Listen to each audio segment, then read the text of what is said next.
Afternoon ধারা agro product থেকে আমি তন্ময়। আজকে এক কৃষক বন্ধুর সঙ্গে সাক্ষাৎ করতে এসেছি। আগে ওনার পরিচয় নেব, তারপরে উনি আমাদের কিভাবে কি চাষ করেছেন আমাদের প্রোডাক্ট দিয়ে সেটা ওনার সঙ্গে একটু আলোচনা করবো। দাদা, আপনার নাম? অরবিন্দ ঘোষ।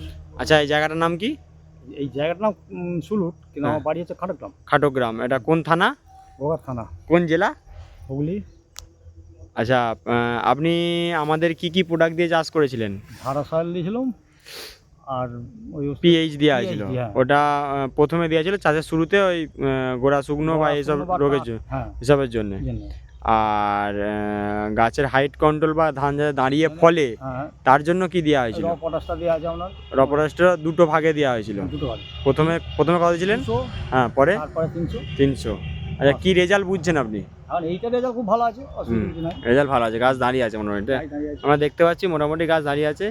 এরপরেও যদি হালকা করে হেলে তাতে কোনো আপনার এরপরে হালকা কেন, এরপর পড়ে গেলে আমাদের আর কোনো অসুবিধা নেই। আচ্ছা, এই ধানটা যে দাঁড়িয়ে আছে, আপনি কতটা ফলন আশা করছেন, যে কেমন ফলন আসতে পারে?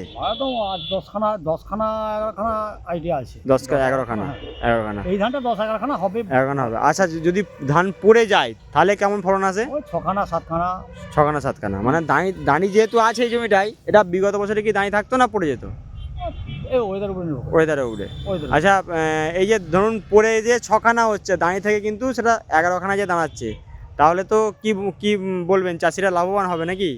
হওয়া তো উচিত। আর পাশাপাশি চাষিদিকে কি বলবেন আপনি? এটাই, ওই ওষুধটাকে ব্যবহার করার জন্যই বলবো, ব্যবহার করার জন্য বলবেন। তো সত্যি আমারও ভালো লাগছে দেখে যে এখানে কিন্তু অনেকেরই ধান পড়ে গেছে। তো দাদার যেটা আমাদের প্রোডাক্ট দিয়ে করেছেন এই জমিটা কিন্তু ধান এখনও দাঁড়িয়ে আছে, এবং ধানের কালার টালারও এখনও ধান পাকেনি, কাঁচা আছে, ধানের কালার ফালার সবই এখন ঠিক আছে। ধারা এগ্রো প্রোডাক্ট থেকে অসংখ্য ধন্যবাদ।